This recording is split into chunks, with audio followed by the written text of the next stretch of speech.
Assalamualaikum warahmatullahi wabarakatuh. Ila hadrat Nabi Mustafa Rasulullah sallallahu alaihi wasallam wa kafatil anbiya wal mursalin wal ulama'i was salihin wa ila arwahi jami' ahli al-qubur minal muslimin wal muslimat wal mu'minin wal mu'minat syai'un lillahi lahum al-Fatihah.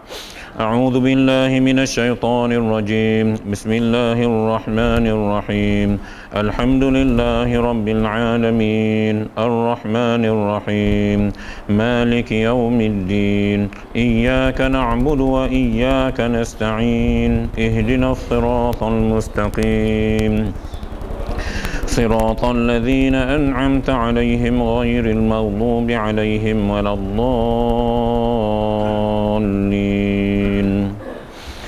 الحمد لله رب العالمين وبه نستعين والعاقبة للمتقين ولا عدوان إلا على الظالمين والصلاة والسلام على رسول الله الكريم وعلى آله وصحبه أجمعين سبحانك لا علم لنا إلا ما علمتنا إنك أنت العليم الحكيم رب اشرح لي صدري ويسر لي أمري واحلل عقدة من لساني يفقه قولي أما بعد اللهم يسر أمورنا ولا تؤثر رب يسر ولا تعسر رب أتمم لنا بالخير وعليكم السلام ورحمة الله.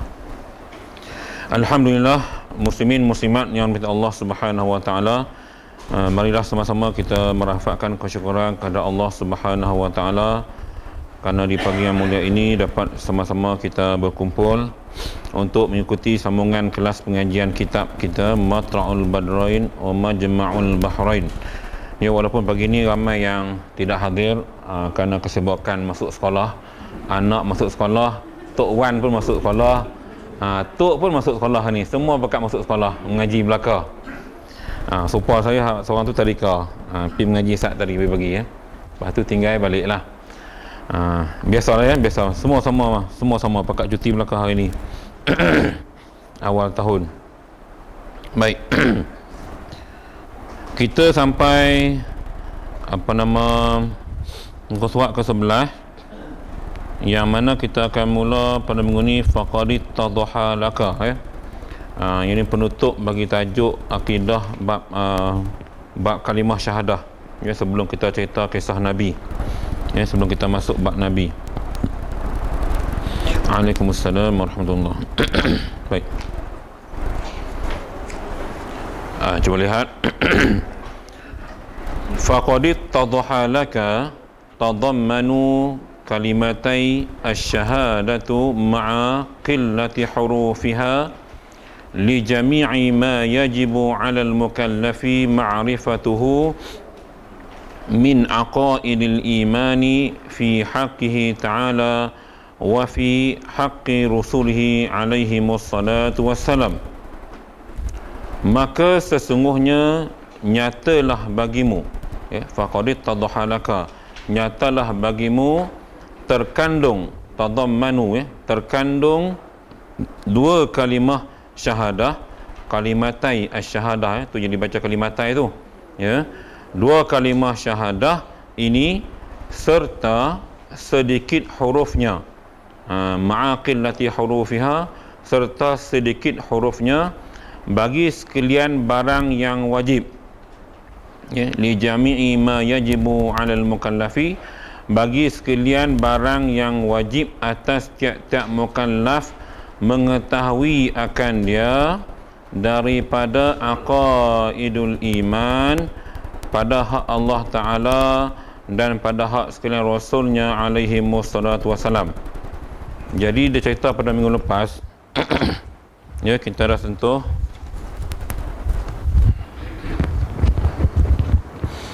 dia kata jelaslah pada kita pada hari ini sebagai kesimpulan, terkandungnya dalam kalimah yang pendek ini, yang hurufnya tak banyak, kata dia, terkandung perkara yang wajib bagi setiap mukallaf beriman.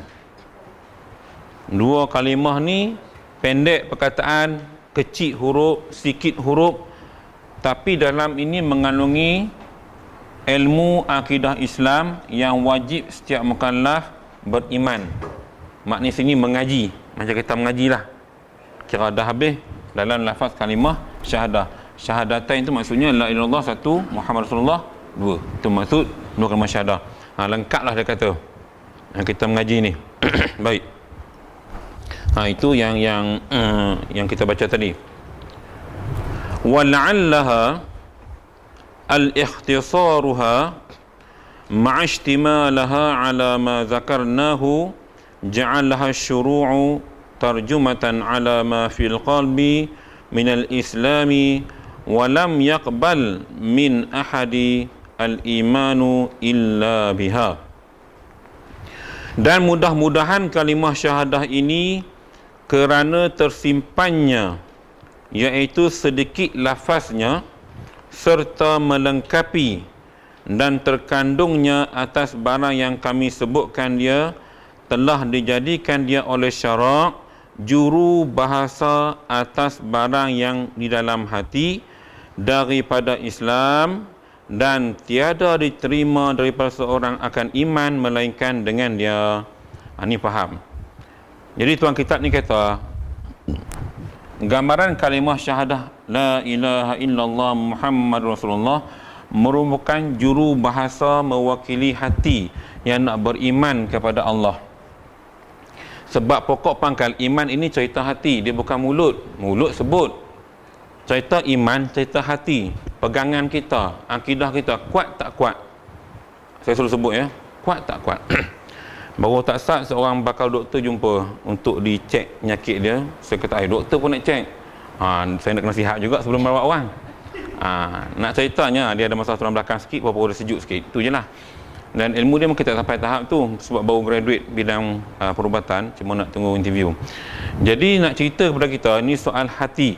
Kita nak beriman, maka hati tadi, kalimah ini kita sebut di mulut, mewakili, juru bahasa tadi maknanya mewakili hati kita nak beriman kepada Allah dan Rasul dan segala rukun iman. Dan dia kata sini, iman kita tak diterima, ya, dan tiada diterima daripada seorang akan iman melainkan dengan ini. Maknanya iman tak sah kalau kita tak percaya kepada semua benda ni. Jangan main-main. Kena percaya pada Allah, pada malaikat, pada Rasul, pada kitab, pada akhirat, pada qada dan qadar. Kena beriman semua, barulah kita punya iman terpakai, sah, sempurna. Jadi persoalan sekarang ialah bagaimana kita nak didik hati kita supaya kita dapat menanam betul-betul dalam hati kita ini keagungan Allah, sifat wajib Allah. Bagaimana kita nak beriman dengan adanya malaikat. Kita nak tanam benda tu, itu yang payah tu, yang saya selalu sebut dalam kuliah. Agak sukar ya, nak didik jiwa kita, nak yakin. Dan kalau lihat saya dah post dalam WhatsApp group kita tadi, pagi tadi ya. Saya ceritalah pengalaman saya rawat sakit kanser. Yang sembuh banyak tu tuan-tuan, bukan sebab ubat pun tahu. Sebab yakin, dia yakin sangat dengan Tuhan yang menyembuhkan dia, itu je. Saya dapat lihat ramai. Ubat semua sama, tapi ada yang lega, ada yang tak lega. Tetapi kerana yang lega ini akidahnya kuat. Ya Allah, aku yakin sangat dengan apa, mungkin dengan Quranic food yang aku amalkan ini, Allah sebut dalam Quran, aku sembuh. Alhamdulillah, Allah bagi kesembuhan pada dia. Nampak beza dia. Ada yang tak lega, mati pun ada. Tetapi yang sembuh nak cerita, akidahnya sangat kuat. Itu saya nak ajak sini bahawa kebergantungan kita kepada Allah kena kuat dalam segala kerja buat kita seharian. InsyaAllah kita selamat. Kita tak mudah goyah. Engkau sambut tahun baru bunga api, kita relax tak pergi pun, boleh tahan. Orang ajak function ni, kita relaxnya boleh tahan. Iman kita boleh tahan. Itu bagus ya. Bukan senang ya. Sebab pokok pangkal ini akar tau. Tuan-tuan, kita kena bayang lagu ni. Dia ibarat, okey, kita kata akar ni pokok. Ni, pasak ni. Jadi kuatnya macam kita kata pokok lalang. Walaupun daunnya kecil, kan, tapi akarnya, ya Allah ya Tuhan, cukup hebat. Angin tiup macam mana pun, dia tak terjejas. Walaupun ribut taufan, steady je. Pokok lain boleh jadi tumbang walaupun besar. Jadi kita nak iman kita ibarat ni, bagi akar lalang. Payah nak di, mungkin daun tu bergoyang kiri kanan tapi tak tercabut. Nampak? Pokok lain belum tentu walaupun besar. Kena ribut kuat sikit, tumbang. Maknanya pasak dia akarnya mungkin tak kukuh, tak kuat, tapi lalang kuat walaupun dia kecil. Atas sebab itulah tuan-tuan, dalam perubatan kami gunakan akar lalang ni lah untuk merawat buah pinggang sebab dia pasak asas, ya. Ini dari sudut perubatan. Jadi begitulah, balik kita boleh cerita tentang beriman kepada kalimah la ilaha illallah Muhammadur Rasulullah. Baik, seterusnya. Fa'alal aqili ay yakthura min dzikriha mustahdiran lima ihtawas alaihi min aqaidil imani hatta yamtaziju ma'naha bilahmihi wa damihi fa innahu yara laha minal asrari wal ajaibi insyaallah ta'ala ma la yadkhulu tahta hasrin wabillahi at-taufiq la rabba ghairi.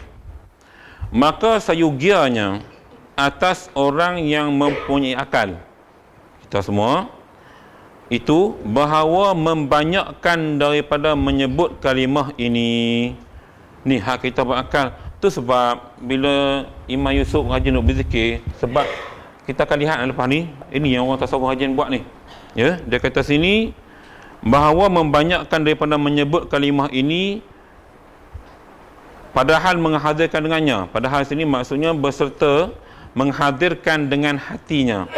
Sebut la ilaha illallah, kita berzikir tahlil tu kan, berserta kita datangkan dalam hati kita, menghadirkan dengan hati, bagi barang yang meliputi atasnya daripada beberapa rahsia.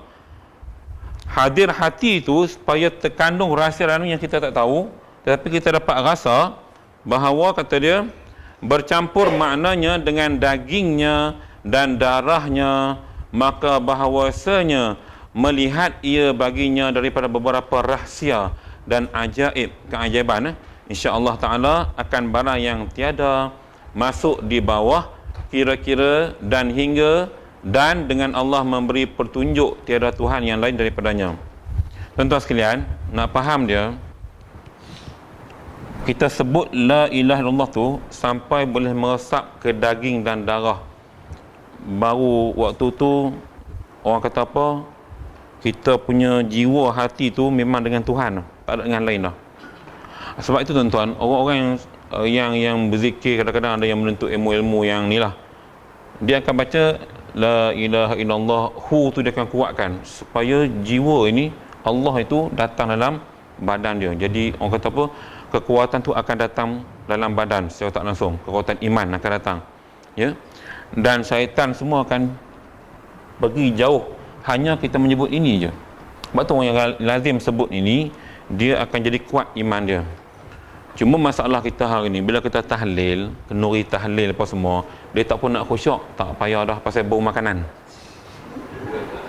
Sopa di masjid mana-mana pun penat Uzaifah duk ni kan, ni pasal bau nasi kambing kat luar, dia bau, benda tu menghilangkan. Sedangkan kalau kita mengaji sini, tuan kita ni kata, kalau kita mampu sebut ni, tak banyak tak apa tuan-tuan, tapi sampai boleh meresap ke dalam daging dan darah. Maknanya kalimah tu boleh sampai kita boleh rasa macam tu, akan kita lihat keajaiban dan rahsia-rahsia yang memang kita tak nampak zahiriah, tapi kita dapat rasa tuan-tuan. Yang ni yang mungkin susah kita nak dapat, melainkan orang tarekat. Sebab tarekat ni dia disiplin zikir dia cukup hebat. Dia ada wirid-wirid dia yang dia kena baca, yang mana kita tak mampu nak buat. Dia kena masuk tarekat juga, kelaziman dia. Berapa ratus hari dia kena zikir, 200 ke 300 ke 400 ribu dan sebagainya. Daripada situlah dia datang kekuatan. Sebab tu dia relax je, orang lain dia tak lena. Dia relax, dia boleh duduk dalam keadaan macam tu, dia tak rasa lenguh, tak rasa apa, sebab dah biasa. Di mana-mana pun bila dah sampai tahap tu, dia mampu berzikir, ya Allah. Cumanya kita nak, ulama tajwid dia agak bertentangan dengan ulama tasawuf. Sebab ulama tajwid ni dia duk kira baca kena pergi betul. Tu yang selalu Ustaz Qutubi tegur tu kan. Dia sebab dia tajwid, hang panjang pendek sikit ni dia marah. Sebab orang tajwid dia tak setuju. Dia bagi dia sebut bagi betul.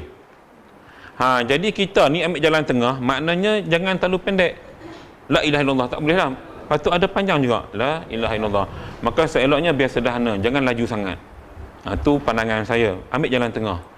Sebab siapa kesudah takkan selesai masalah ni. Tajwid dia marah. Tak baca panjang tak boleh. Dia sebutlah mat dan sebagainya. Yang kita mengaji tajwid. Tapi kalau kita mendalami ilmu tajwid, sebenarnya yang wajib dibaca tajwid itu ialah Quran. Quran. Akan tetapi zikir ini kena tengok, kalau hukum mat juga cuma pendeknya itu je lah, pendek dan panjang. Maka sekadar ini mat jaiz mufasil boleh baca 2, 4 atau 5 atau 6. Jadi ambillah 2 pendek. La 2 harakat, begitu je lah. Hati-hati sebut tu je. Sebab nanti bila takut salah, takut pahala tak dapat. Satu, yang keduanya takut tak dapat hadirkan hati kita nanti. Bukan senang nak menjadi sebati dengan darah dan daging kita. Sebab bila mana ada sebati tuan-tuan, payah nak goyah. Susah sangat nak goyah. Ini orang yang alim-alim, dia amalan ni hebat. Zikir ni memang dia tak tinggal. Kita pula tak tinggal, tapi bila tahlil je kita tak tinggal. Zikir juga, cuma bila majlis tahlil. Gitu. Kau nak buat seorang-seorang, tak tahu. Jadi lepas pada ni, cuba. Tak usah 100 lah, buat 33 pun tak apa. Bawa tasbih tu, buat 33 pun tak apa dah. Try tengok. Agak-agak boleh tak? Ni nak buat 1000, tak usah gagah lah. Kalau tak mampu, jangan. Buat sikit-sikit dulu. Sampai tuan-tuan rasa dalam. Nak rasa dalam hati tu, zikir pertama, mata memang kena pejam. Dia kalau celek ni susah, dia nampak macam-macam. Dia akan hilang khusyuk. Dia tak sama macam solat, sunat kita jegir ataupun kita celek, tengok tempat sujud untuk tambah khusyuk. Kalau pejam susah, tak boleh, dia akan hilang khusyuk tu, dia pergi tempat lain. Zikir tak, zikir sebaliknya. Kalau kita dapat dalami, pejam mata rapat, ingat dengan Allah bila tersebut tu, dia akan datang rasa lain tau. Kadang-kadang tuan-tuan zikir 100 tak terasa. Rasa macam pendek sangat. Nak buat 200, nak buat 300. Ini yang orang tarekat lalui. Sebab tu dia relax je. Kalau tuan-tuan pasang 2-3 orang jemaah kita masjid kan, dia lepas subuh dia relax, dia boleh duduk tu. Orang lain nak pergi sarapan ZNK, dia relax je. Habis dia punya zikir baru dia keluar. Sebab dia dah biasa gitu. Waktu kita kerja macam zaman saya ni susah lah, sebab kita duduk kerja kan. Pencen-pencen boleh buat insyaAllah. Tak ada apa kan, nak pakai kayu golf dah malah dah kan. Jadi buatlah, cuba. Sebab kita dah belajar hari ni. Dia ajar kita pada hari ni, yang saya nak sangat, kata dia orang yang mempunyai akal. Sayogia ni sepatutnya digalakkan bagi orang yang ada akal tu membanyakkan menyebut kalimah ini. Astagfirullah lah sifat. Tapi yang ni kita cuba sebut, ya. 10 kali pun tak apa. Paling malas buat style lagu macam Imam Yusuf buat tu. Tu kira malas lah dia buat lagu kan 10 kali sebut. Kan itu cara panah enjin. Dalam tarekat dia panah enjin. Lagu pertama, lagu kedua baru dia laju. Tu style cara dia tarbiyah. Dia panah enjin dulu, agak-agak enjin mantap baru dia pecut. Kita nak pecut dulu pun boleh ikut suka, kalau iman kita hebat, pecut dulu, lepas tu letih. Tak nak 100 berhenti. Dia macam tu. Dia tak sama tuan-tuan. Sebab itu didikan tarbiyah tu, dia mesti mula dengan slow-slow tu, gear 1, gear 2 baru pecut gear 3, gear 4. Jangan duk pederah bawai. Itu sebabnya kalau kita lihat kebanyakan orang yang zikir, dia akan slow dulu, kemudian dia akan laju. Jadi kita ambil jalan sederhana, tak slow sangat, tak laju sangat, sebab kita baru belajar. Baik, insyaAllah boleh. Sebab dia penutup ni kesimpulan nak kena bagi faham betul-betul. Okey, baik. Nas'aluhu subhanahu wa ta'ala ayyaj'alana wa ahibba'ana indal mauti natiqina bi kalimatai asy-syahadah alimina biha. Dan kami pohonkan, ni doa daripada pengarang kitab ni, nas'alullah ta'ala, dia minta mohon kepada Allah subhanahu wa ta'ala bahawa dijadikan kami ini, kita semua yang mengaji hari ini dan segala kekasih-kekasih kami, tak kala mati akan menyebut sekalian kita dengan 2 kalimah syahadah, lagi mengetahui kita dengan dia. Tahu apa? Tahu makna dia. Dan sebab itulah kita kalau boleh jangan tinggal doa yang selalu saya ajak dalam kuliah, ya, Allahum mahtim lana, ya, mahtim lana bihusnil khatimah. Ni saya tulis kod-kod siapa yang tak ni boleh salin ya. Wala tahtim alaina bisu'il khatimah. Jangan abai jangan abai doa ni, baca Allahumma khtim lana bisul khatimah wala tahtim alaina bisu'il khatimah. Dan ada pandangan ulama dia tambah lagi, selalu saya baca doa Allahumma khtim lana bi husnil khatimah biqauli la ilaha illallah. Saya sambung gitu. Biqauli, ni yang kita nak ni. La ilaha illallah. Lepas tu baru sambung wala tahtim alaina. Jadi yang wiridnya yang daripada sanad Nabi tu ada yang macam ni, ulama-ulama dia tambah. Orang tarekat dia tambah sebab kita nak kematian yang ending peacefully, yang baik, dalam keadaan kita menyebut biqauli la ilaha illallah. Sebab ada kematian yang baik tapi tak sempat sebut, tak sebut dengan mulut, mungkin dia senyum gitu dia meninggal. Jadi kita tak tahu dia sebut ke tidak, mungkin sebut dalam hati, wallahu alam. Hakikatnya kita nak yang ni lah umumnya, tetapi afdalnya kalau kita dapat menyebut balik perkataan ni. Dan kata tuan kitab ni, kita dapat sebut balik dalam keadaan kita tahu makna dia, kita tahu apa pengertian ni.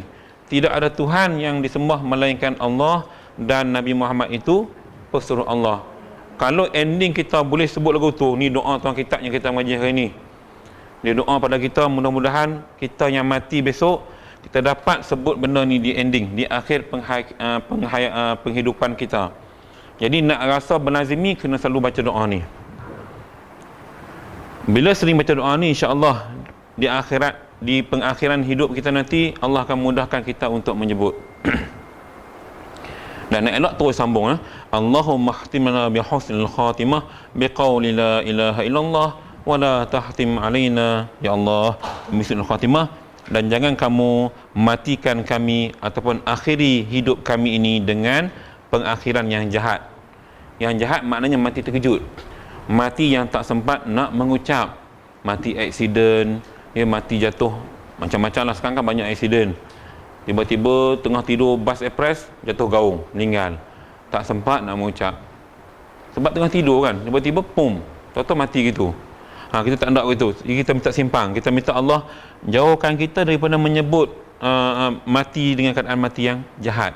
Jahat ni maksudnya mati yang secara tiba-tiba, mati yang mengejut, tiba-tiba kena serangan jantung, tak sempat nak mengucap, rebah, meninggal. Ada macam ni, ada ya, banyak. Yang tercekik biji nangkau pun ada, biasa-biasa mati juga, tapi su'il khatimah kita tak nak. Sebab itu dalam hadis yang lain Nabi sebut, kalau kita nak bagi hidup kita di hujung ni mati dengan mati yang baik, maka perbanyakkanlah sedekah.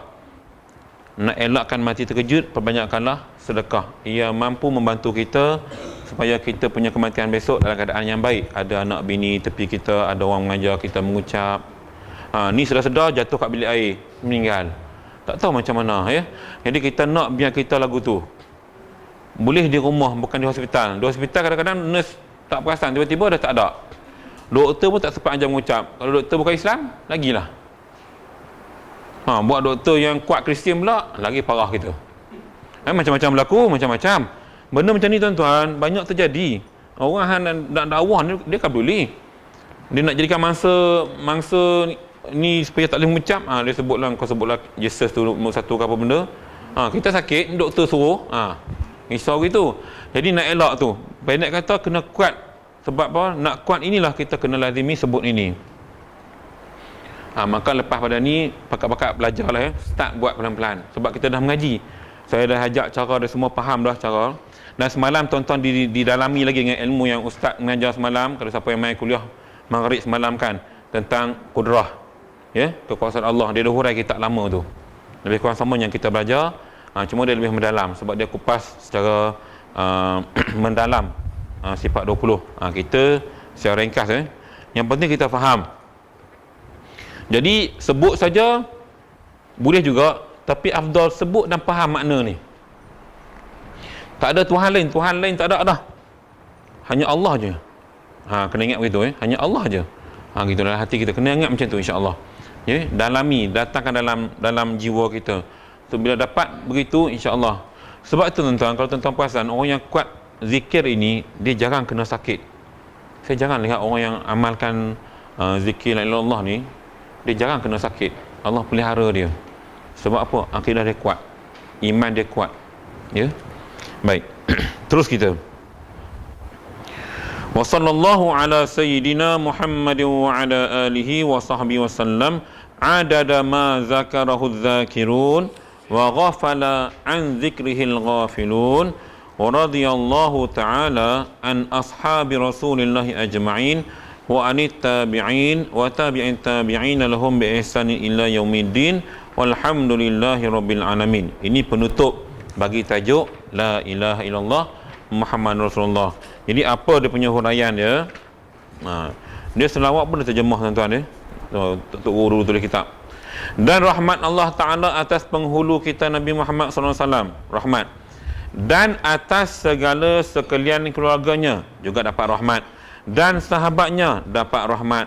Dan sejahtera Allah.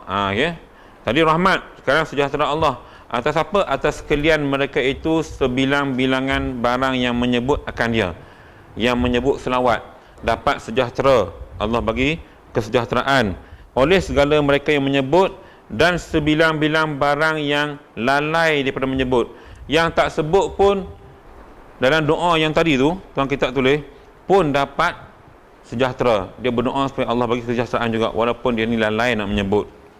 Tak menyebut, ghaflah lalai, ghafilun tu lalai. Dan redha Allah radhiyallahu redha Allah daripada segala sahabat Rasulullah SAW sekaliannya, dan redha Allah Ta'ala daripada segala mereka yang mengikut siapa? Mengikut sahabat tabi'in, dan mengikut segala yang mengikut tabi'ut tabi'in, maksudnya zaman selepas sahabat. Bagi mereka itu dengan kebajikan hingga hari kiamat. Dia lagu ni dalam sirah ni tuan-tuan. Dia ni Nabi, ni sahabat, ni dia panggil tabi'in. Ni dia panggil tabi'ut tabi'in. Ni dia panggil tabi'u at-tabi'in. Pengikut. Maksudnya mereka ini masih lagi di peringkat mengamalkan apa yang Nabi. Sebab ada kalangan mereka yang sempat hidup sama Nabi, ada yang sempat hidup zaman sahabat. Ni tabi'in. Kita tak tahulah berapa generasi, asalkan kita sebut lafaz salawat, sebut lafaz la ilaha illallah, maka insya-Allah Allah akan beri rahmat dan kesejahteraan kepada yang menyebut. Sebab tu yang kami selalu doa tabi'u wa tabi'ut tabi'in, kan dalam tahlil arwah kan kita sebut. Sebab apa? Siapa yang ikut Nabi semua ni akan dapat rahmat dan sejahtera. Tu dalam doa tahlil tu bagus tu. Cuma kita ni amin tak sungguh gitu je lah, biasalah kan. Amin tak tangan bawah, amin mata melila ke atas, macam-macam amin dia. Tuan-tuan jangan lupa sebenarnya kalau dapat disebut amin dalam keadaan yang tidak terputus, sebab hijab Allah dengan doa ni bila dia terbuka tu tak tahu time mana. Boleh jadi time makmum ni sebut, boleh jadi time sebut. Sebab tu saya berguru dulu, tunggu saya ajar kalau boleh kan, dia kata mu ni jangan berhenti amin tu, amin amin amin, walaupun doa imam belum habis noktah dia kan imam akan bunyi alhamdulillah rabbil alamin, kan dia ada ending. Jangan tunggu situ, terus baca je. Sebab kadang-kadang Allah buka hijab doa tadi tak tentu. Time kadang-kadang boleh kat dia, boleh dia seorang je lah, kita Allah terlepas. Kadang-kadang orang ni dapat, orang ni terlepas. Kalau boleh begitu, kalau nafas panjang lah kan, ni nak tarik nafas nak sebut amin kan, biasalah kita dah tua ni, nafas kena jaga juga, takut semput nanti. Begitu. Cuma nak ajarlah kalau boleh berterusan, sebab kita tak tahu bila imam baca tadi Allah nak makbul time mana kita tak tahu. Dan bila kita dapat kan seronok, rahmat dapat, barakah dapat, kesejahteraan hidup kita dapat, seronok, tenang hati kita, tak ada masalah, kesihatan Allah pelihara dan sebagainya. Ini yang kita nak, sebab kita beribadat kepada Allah, menyebut la ilaha illallah, berselawat kepada Nabi, kita dapat. Baik.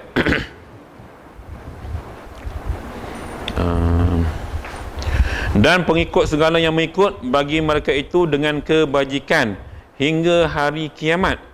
Nampak tak doa ni ya? Dapat kebajikan hingga hari kiamat, dan segala puji bagi Allah Tuhan sekalian alam. Walhamdulillahirabbil alamin tu segala puji bagi Allah sekalian alam. Intaha Syekh Sanusi. Maksudnya telah selesailah penulis ini, Syekh Sanusi, ya, nama penuh dia, menulis tentang tajuk La ilaha illallah Muhammadur Rasulullah. Jadi saya harap kita dah faham sebelum kita masuk tentang Nabi pula, ya. Ni cerita yang ni. Dan ya, kita kupas yang ni bagi mendalam dan faham. Yang ni pun kita dah kupas. Cuma lepas ni tuan kitab akan masuk bab ni. Malaikat kita dah bincang sikit hari tu. Sebab benda gaib ni nak cerita panjang-panjang tak boleh. Benda tak nampak. Hanya apa yang Nabi cerita, itulah kita hajar kepada tuan-tuan sekalian. Cuma yang ni dia kupas dengan detail sebab benda ni dilalui oleh manusia sendiri, iaitu Nabi Muhammad. Baik, sambung kita ya. Ni bab baru. Dan ketahui olehmu wajib bahawasanya wajib ni kena buat dah. Hukum dia wajib ni kena buat atas tiap-tiap mukallaf beriman dengan sekalian anbiya, sama ada yang tersebut nama mereka itu dalam Al-Quran atau tiada. Maka bilangan anbiya yang tersebut dalam Al-Quran itu 28. Dalam Quran disebut nama Nabi ni 28 yang sebut dalam Quran. Maka tuan kitab ni kata tak kira sebut berapa, kita wajib beriman. Itu penting. Kena percaya bahawa adanya Nabi dan Rasul. Baik, apa dia yang 28 tu? Kita lihat satu-satu. Ada yang kita pernah dengar, ada yang tak pernah dengar. Dan iaitu Adam dan Nuh dan Idris dan Hud dan Saleh dan Ibrahim dan Ismail dan Ishaq dan Yusuf dan Lut dan Ya'qub dan Musa dan Harun dan Syu'ib dan Zakaria dan Yahya dan Isa dan Daud dan Sulaiman dan Ilyas dan Ilyasa dan Zulkifli dan Ayyub dan Yunus dan Nabi kita Muhammad SAW dan Uzair, Uzair dan Luqman dan Zulqarnain, atas bersalah-salahan ahli tafsir pada 3 yang akhir ini. Maknanya ulama tafsir Quran ya, dia berbeza pendapat adakah 3 yang akhir ini dikira sebagai nabi ataupun hanya sekadar orang alim. Okey, ini berbeza pandangan ulama. Yang kesepakatan ialah 25 tadi. Itu kesepakatan ulama tafsir. Semua ulama tafsir setuju. Yang 3 ni berselisih pendapat. Kata setengah ulama ya, wajib mengetahui segala yang tersebut itu. Tak kira lah 28 tu wajib tahu semua. Kata setengah ulama ya, kata setengah. Dan wajib pula mengajar akan anak-anaknya dan isterinya dan khadamnya. Ni kata setengah ulama, wajib kita bagi tahu anak kita ni nabi-nabi ni sekian nama. Lah duk ada nasyid apa semua kan, budak-budak duk hafal daripada sekolah. Alhamdulillah dah terlepas lah tanggungjawab kita. Dan cucu-cucu kita pun dah belajar kat tadika Islam, ada dah diajar nama-nama Allah, nama-nama Nabi tu dah ada dah. Dia kata semua tahu lah, tanya budak-budak sekolah pun tahu. Ya, 25 orang tu. Dia kata ajar akan anaknya dan isterinya dan khadamnya. Khadam ni kalau kita orang gaji kita lah, pekerja kita. Wajib kita percayakan mereka itu satu-satu, dan yang tiada kita ketahui akan nama mereka itu wajib kita percaya juga atas jalan perhimpunan. Maknanya secara langsung, secara keseluruhan wajib kita percaya. Cuma yang ada nama dalam Quran, kalau boleh kita tahu satu persatu. Tahu macam mana? Tahu nama pun jadilah. Tahu kisah sikit pun jadilah. Kalau kita ingat dalam kita mengaji dulu kan, kalau kita cerita Nabi Adam ni kisah dalam syurga, kita tahu dah sikit jadilah tu.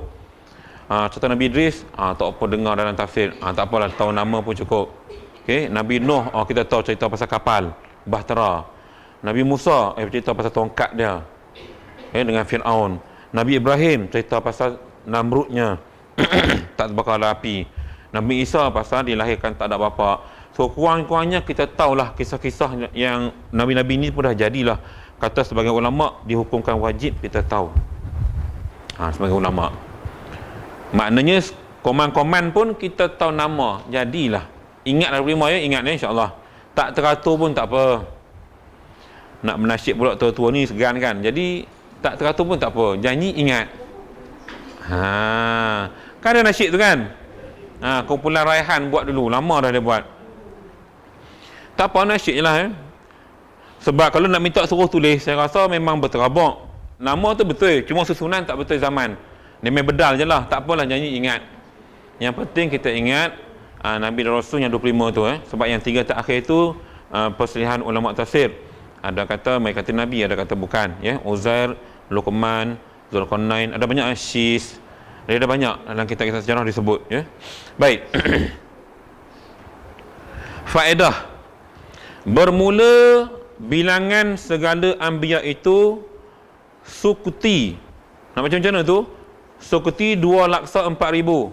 Maksudnya 124,000 ni bahasa lama. Laksa tu bilangan ratusan ribu lah. Saya ingat-ingat dulu lah, lama-lama ni cerita orang tua, saya pun tak ingat. Tapi yang saya ingat, laksa tu ratusan ribu. Bihun tak tahu adakah bihun ke kotiau, saya tak tahu. Yang saya tahu laksa tu memang jumlah yang banyak. Kalau ada buah kotiau bihun berapa jumlah, wallahualam. Jadi ceritanya rupanya laksa yang kita makan tu rupanya adalah asal dulu bahasa merujuk kepada ratusan ribu. Banyak sangat laksa ni, banyak sangat lah. Sebab dia kan bertali-tali arus kan, bertali-tali kita makan tu. Cuma kitab moden lah semua dia tulis 124,000. Ni yang kita kena tahu. Bilangan Nabi dan Rasul. Bahasa sini jangan ikut dia bahasa lama. Seorang petani ni. 124,000. Semua sekali. Dan yang jadi Rasul daripada mereka itu, daripada 124,000 ni, yang jadi Rasul 313 orang. Dia detailkan balik. Daripada sini 313 adalah yang dipanggil Rasul. Jadi tuan-tuan, apa beza Nabi dengan Rasul? Itu yang kita kena faham. Nabi ni manusia lelaki yang Allah wahyukan kepada dia, tetapi tidak disuruh disampaikan kepada umat. Tu Nabi. Rasul, Allah wahyu kepada dia, manusia lelaki-lelaki, dan disuruh menyampaikan kepada umat. Sebab tu yang 313 ni adalah Rasul yang memang ada kaum masing-masing, yang dia kena cerita, kena sampaikan dakwah. Adapun Nabi, dia dapat wahyu tu untuk dia je, untuk dia amalkan. Dia tidak wajib menyampaikan kepada umat. Itu beza Nabi dengan Rasul. Jangan kita duduk confuse pula. Ada beza dia. Dari sudut pangkat maknanya Rasul lebih tinggi lah. Sebab apa? Sebab dia ada tugas. Tugas yang dia wajib sampaikan kepada kaum dia. Jadi bilangan mereka yang Rasul ni 313. Dia ambil daripada 124,000 ni. Baik. Orang. Dan pada satu riwayat 314 orang. Ini riwayat yang lain kata 314. Cuma kaul yang masyhur 313. Kaul yang masyhur. Dan yang afdal daripada sekalian nabi-nabi itu Nabi kita Muhammad sallallahu alaihi wasallam. Itu afdal yang pertama, maksudnya ranking. Sebab tu digelar Sayyidul Anbiya. Nabi Muhammad ni digelar Sayyidul Anbiya. Bukan sebarang gelaran ya tuan-tuan, sebabnya gelaran Sayyidul Anbiya ini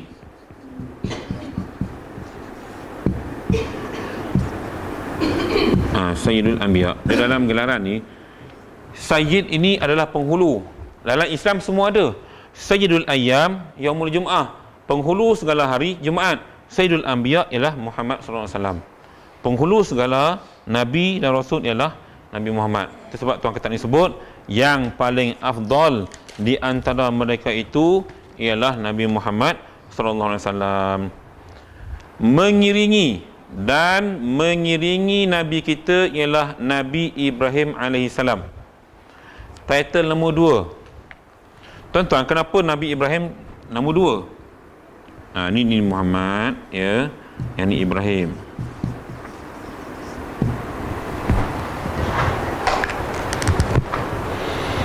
Kalau kita nak lihat kenapa ada ranking di sini, ia merujuk kepada antara Nabi Muhammad dengan Ibrahim, orang yang terpaksa menempuh dugaan dan cabaran yang cukup hebat, maha hebat berbanding yang lain.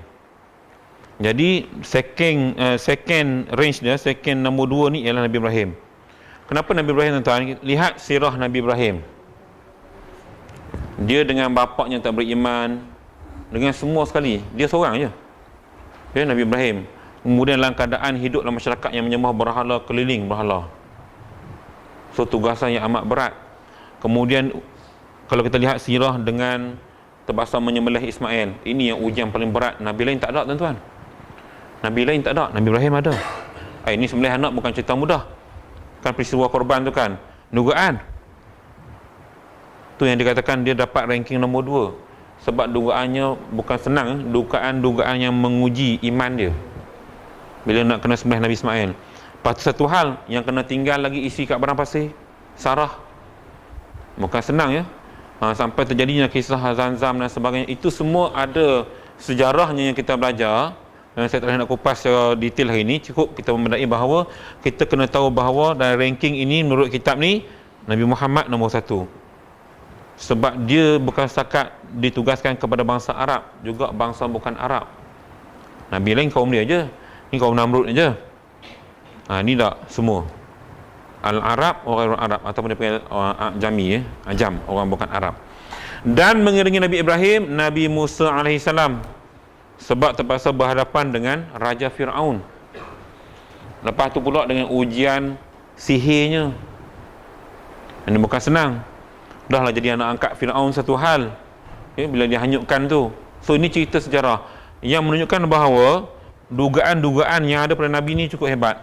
Nabi Musa dah lah dibesarkan dalam istana Fir'aun. Sampai satu ketika tu Allah dah ilhamkan pada dia umur 5 tahun. Satu hari Fir'aun dukung dia, dia tarik janggut Fir'aun. Marah Fir'aun, terus nak bunuh. Sebab dia kan tukang sihir dah sebut, tukang nujum dia sebut, ada seorang bayi laki-laki yang akan lahir yang akan meruntuhkan tahta tuanku. Kan dia perintah bunuh semua. Yang kebetulan Nabi Musa selamat sebab dia hanyutkan dalam sungai Nil itu sampai ke kawasan istana Fir'aun, dan yang ambil, Aisyah ambil bela. Sayang dia. Sampai dikeluar perintah nak bunuh Nabi Musa ketika itu, sampai Aisyah kata, nanti tidur kita lihat Musa ni dah memayas ke belum, dah tahu beza tak antara cerdik dengan tak cerdik. Lalu dihidangkan, diletakkan depan dia pisang dengan bara api. Budak 5 tahun, pisang lah ya. Tangan nak pegang pisang, malaikat ubah pegang bara api, lalu menangis. Maka dikira dia belum cerdik, lalu tak jadi bunuh, bela lagi. Itulah kelebihan. Tapi nak ceritanya bahawa dugaan untuk Nabi Musa, maknanya dilahirkan tu terus yatim piatu, terus berbesar dalam kawasan orang yang musuh dengan dia sampai dewasa. Dan panjang cerita Nabi Musa di dalam Quran. Tuan-tuan boleh lihat dalam segmen Ibrah Radio Akim, Ustaz Tamizi kupas panjang kalau cerita Nabi ni.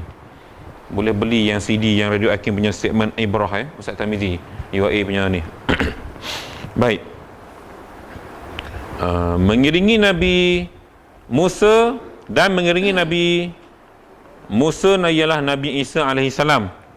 Ya. Muhammad, Ibrahim, Musa, Isa. Ya, Nabi Isa AS.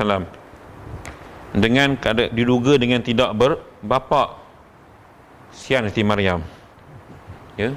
Banyak sejarah tuan-tuan sini yang mana berkait dengan perubatan kami juga. Bila mana orang yang mengandung, kami wajibkan mereka mesti makan kurma. Sebab ada kisah, dan dikupas dalam tafsir baru ni, kurma yang dimakan oleh Siti Maryam adalah kurma yang basah, bukan yang kering. Kerana yang basah itu dia bagi tenaga untuk mudahkan bersalin. Sebab itulah saya ada lawatan, saya galakkan pesakit ambil pati kurma yang bentuk basah cairan supaya mudah dia bersalin. Ambil kisah inilah. Semua panduan Tuhan dah buat, cuma kita tak nak ikut. Tu je lah. Dah ada dalam Quran pun. Ini kisah Nabi Isa. Dan betapa dahsyatnya dugaan Nabi Isa juga dalam keadaan dia terpaksa menerima tomahan bila mana dia tidak berayah. Bukan senang.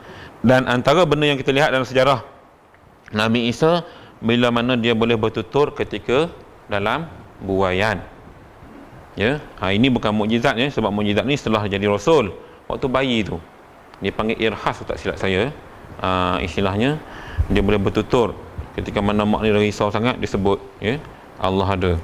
Baik, ini dugaan Nabi Isa. Dan mengiringi Nabi Isa ialah Nabi Nuh. Ya. Muhammad, Ibrahim, Musa, Isa, Nuh. Ya, Nabi Nuh lagi besar ujian dengan anak bini semua tak nak ikut dia. Sehinggalah sampai wahyu untuk dia membina bahtera kerana Allah nak turunkan banjir.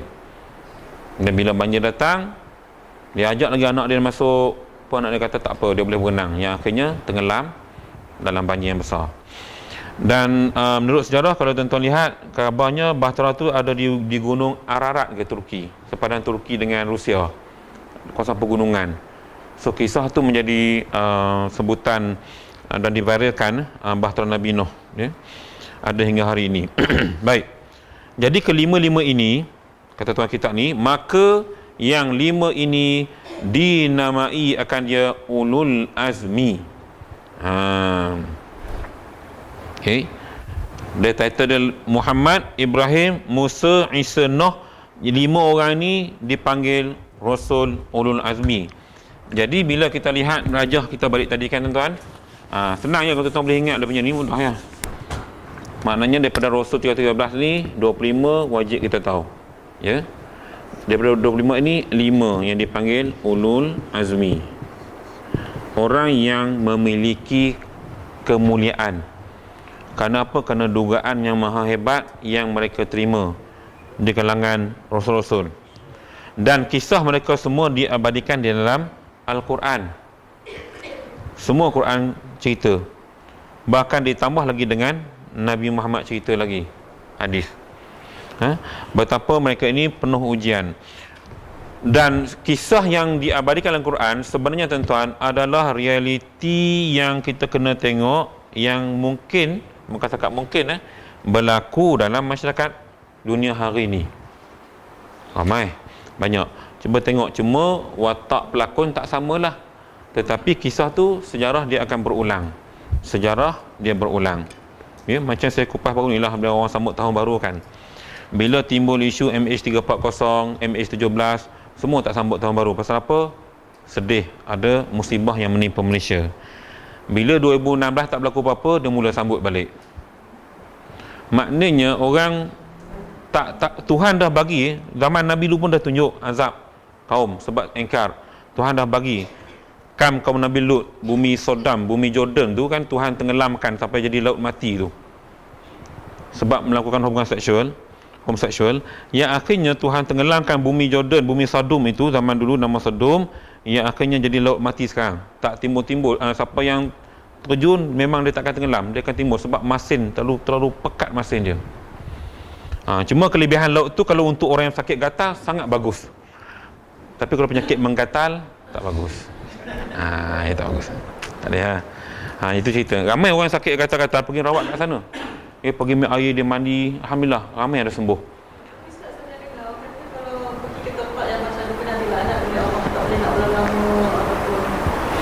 Itu dengan orang cakap je, kita nak berubat. Sebab teori perubatan menggunakan kemasinan ini, dia memang garam kan dalam hadis sebut kan Rasulullah selalu ambil dia cobek sikit. Cuma garam yang Nabi ambil tu garam bukit, dia bukan garam laut. Kita salah makan garam laut je jadi darah tinggi tu. Garam bukit tak apa, bedal banyak mana pun dia tak akan jadi darah tinggi, tapi garam laut memang confirm. Sebab tu rawatan garam ni yang macam kami guna untuk pagar rumah makan, kita guna garam bukit. Saya selalu guna yang ketul-ketul tu. Sambil kita ruqyahkan dia untuk pagar rumah. Bagus sebab syaitan takut. Selagi mana garam tu tak cair, dia tak boleh masuk rumah tu. Bila cair, hujan turun semua, masuklah balik. Sebab tu kena pagar tu berterusan. Dia tak boleh pagar sekali, lepas tu duk gaduh. Mai pula dah. Dah pagar sekali, lepas tu bila dah cair garam tu dah semua, memang masuk balik menalah tu. Ini sudut perubatan. Nak ceritanya bahawa garam tu, kemasiman tadi memang membantu merawat penyakit gatal-gatal. Sebab tu siapa ada gatal-gatal, pergilah terjun laut. Port Dickson ke mana-mana pergi, Morib ke mana-mana pergi mani. Betul, kaedah mudah. Tak payahlah pakai lotion, krim-krim kan. Boleh mani, boleh exercise, boleh senaman. Kan Nabi sebut, alimu auladakum ar-rimayah wasibahah. Ajalah anak kamu memanah dan berenang. Berenang, Nabi suruh berenang. Pilah berenang. Ada hikmah tu, kita tak tahu. Lama-lama bila kami terlibat perubatan, baru tahu bahawa berenang dapat menguatkan tulang belakang. Naik kuda dapat kuatkan tulang belakang bagi mereka yang tidak tinggal di kawasan air. Berenang bagi mereka yang ada air, berenang, kuatkan tulang belakang. So laki-laki ada masalah tenaga batin ke, masalah apa, pergilah berenang, insya-Allah. Even yang tak ada anak pun saya rawat ramai dah ada anak sekarang. Sebab tulang belakang tak betul, so bila berenang dia betulkan tulang belakang balik, boleh mengandung. Period dia normal balik, boleh mengandung. Dah ramai dah pesakit saya. 2 tahun kahwin dah mengandung, ada yang baru ni 8 tahun dah mengandung. Alhamdulillah. Sebab dia hormon dia okey, telurnya okey. Dr. Hamid kata, okey, no problem. Dia punya telur okey, hormon okey. Bila jumpa saya, tengok-tengok, oh tulang belakang tak okey, pernah jatuh pokok kelapa. Pergi betulkan balik. Nakal budak-budak zaman-zaman remaja, main netball terjatuh dan sebagainya. Mudah ya tuan-tuan. Kita faham kaedahnya, Allahu Akbar. Tuhan dah bagi jalan banyak lah, kita tak nampak. Nabi dah ajar dah cara tu, kita tak perasan. Ingat berenang suka-suka? Tak tuan-tuan ya. Berenang mesti ada hikmah dari Nabi suruh. Cuma perlu yang semula jadi. Air semula jadi. Air sungai, kolam renang tak mau dia. Sebab kolam renang, airnya dah campur klorin. Dah makhluk mana dalam tu mandi kan? Kan? Makhluk India, kulit hitam dah, kulit coklat ada, kulit ni. Hak tak ada kulit pun ada, semua ada. So kita pergi mandi sekali, nak lega macam mana?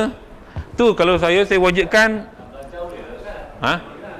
Belajar berenang boleh lah pergi kolam ni. Bila mahir masuk, pergilah laut. Ya, insya-Allah. Kalau di hospital kan dia buat kolam tu, kalau hidroterapi kan, dia buat kolam tu. Itu kaedah sebenarnya tu daripada Nabi dia ajar. Cuma kita nak yang real, terjun kolam, pergi laut, insya-Allah. Pergilah mandi laut. Duduk dalam 2-3 jam, tuan akan rasa keringanan. Dia akan rasa ringan kat tulang belakang ni. Sebab saya rawat ramai pesakit yang tulang belakang, ramai dah okey, alhamdulillah. So pergilah laut, mana-mana laut nak pergilah insya-Allah. Okey, balik kita, jangan terbabas lama-lama sangat. Okey, sikit lagi. Yang 5 ini dinamai ulul azmi, dan yang lain daripada yang 5 ini, setengah mereka itu afdal daripada setengah, tetapi tiada ditentukan melainkan yang 5 ini jua. Makna kata dia yang lain pun ada juga dia punya ujian dan ni, tetapi tak boleh lebih pada yang lain kecuali yang 5 ni yang dah ditentukan. Ulama sepakat bahawa inilah susunan yang teratur, iaitu mereka digelar ulul azmi. Yang lain pun ada dugaan juga ya, tetapi taklah sehebat ini.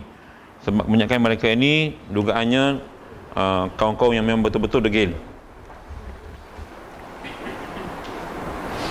Baik. Saya rasa kita stop di sini. Sebab yang lepas ni dia kata bermula sekian kitab. Ni cerita kitab pula Cerita kitab ni kita sambung minggu depan. Ini kita fokus Nabi sahaja. Jadi tuan-tuan, tanda bermula sekalian kitab. Yang ni kita kupas minggu depan. Supaya tetap campur. Mana kita hari ni kita fokus kesimpulan bagi kalimah la ilaha illallah. Dan juga beriman kepada Nabi dan Rasul. Baik, ada soalan nak tanya apa-apa? Lagi 5 minit ni. Boleh tanya, nak tanya apa-apa insya-Allah. Tanya luar tajuk pun tak apa. Boleh tanya. Dia kelas aku ni tak apa. Kalau kuliah tu janganlah kita bagi peluang.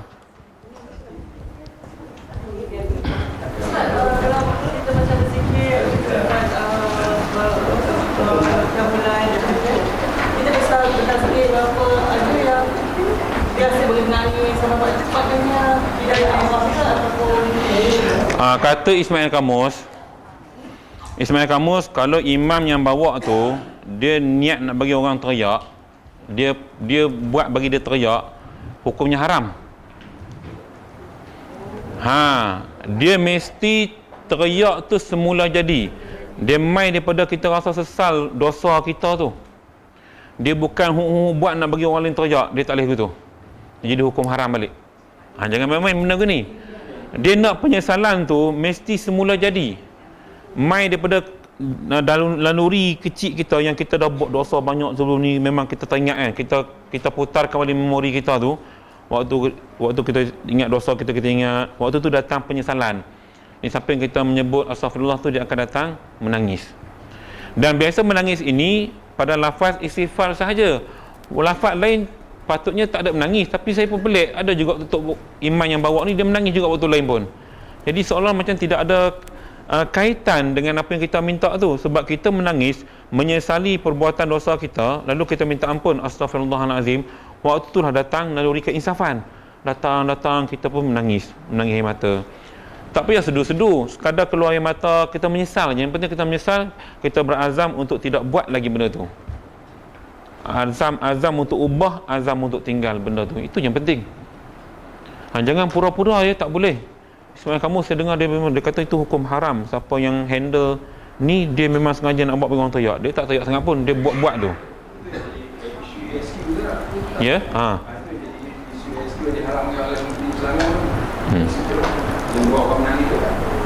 Sebabnya yang keduanya, bila perhimpunan sebegitu kan, kita majliskan majlis, jadi kebanyakan orang duk anggap ni kena orang teriak ni, kena orang teriak ni. Ada yang anggap macam tu. Jadi macam seolah tak wujud keikhlasan kita nak berubah. Sebab tu dia elok ni kalau boleh kita duduk sorang-sorang kan. Sebab tu kita mulai semua, dia sunat sorang-sorang, dia tak sunat jemaah. Solat taubat, solat semua disunatkan kita buat single. Kalau kita nak join pun solat hajat, itu boleh. Itu bagus, sebab hajat ni ramai-ramai lagi bagus. Tetapi yang lain-lain tu elok kita buat single. Bagi yang tahulah, yang tak tahu tak apalah nak ikut jemaah. Macam saya malam tu saya buat seorang, cuma saya join pun solat hajat. Itu saya join sekali dengan Ustaz Mukti. Lain semua buat seorang-seorang. Cuma kita hadir nak ramaikan majlis sebagai sokongan kepada pihak masjid yang buat. Itu je lah. Tuan-tuan dah faham, buat sendiri. Nak rasa insaf macam mana, itu terpulang lah. Sebab dia akan datang, Tuhan yang bagi. Hidayah Tuhan bagi. Tuhan akan bagi dalam jiwa kita rasa keinsafan. Sebab tu orang ramai boleh berubah, tuan-tuan. Artis boleh ubah, dia insaf di situ. Kadang-kadang dia insaf ni, tengok kawan dia insaf, dia akan insaf. Ataupun sewaktu berlaku pada dia musibah, dia insaf. Dan insaf terus dia tinggalkan kejahatan dia. Ada ramai artis-artis yang berhijrah. Dia begitu. Cuma nak datangkan benda tu kadang-kadang tu yang susah tu. Dia jadi macam tak ikhlas. Kita nak ikhlas. Bila ikhlas datang tu, insya-Allah Tuhan datangkan rasa keinsafan. Nanti kita bertaubat, istighfar pada Allah, berazam jangan buat lagi, berazam tinggalkan terus. Sebab kadang-kadang dia menangis juga, lepas tu buat balik. Ni yang payah. Kurang-kurang kita tinggal azam untuk tinggalkan. Jangan buat, tinggalkan insya-Allah. Boleh. Pekat-pekat buat lain, di samping kita cuba buat kebaikan yang lain, Allah akan datangkan bantuan. Itulah yang penting. Okey, insya-Allah ya. Baik, sama-sama kita akhiri kuliah kita dengan membaca tasbih kifarah Rasulul As. Subhanakallahumma bihamdika asyhadu an la astaghfiruka wa atubu ilaik. Bismillahirrahmanirrahim. Wal 'asri innal insana lafi khusr illa alladhina amanu wa 'amilus solihat wa tawasaw bil haqqi wa tawasaw bis sabr. أعوذ بالله من الشيطان الرجيم بسم الله الرحمن الرحيم الحمد لله رب العالمين والصلاة والسلام على رسول الله وعلى آله وصحبه أجمعين اللهم ارحمنا بالقرآن العظيم واجعله لنا إماما ونورا وهدى ورحمة اللهم ذكرنا منه ما نسينا وعلمنا منه ما جهلنا وارزقنا تلاوته آناء الليل وأطراف النهار واجعله لنا حجة يا رب العالمين وصلى الله على سيدنا محمد وعلى آله وصحبه أجمعين والحمد لله رب العالمين آخر الكلام السلام عليكم ورحمة الله وبركاته.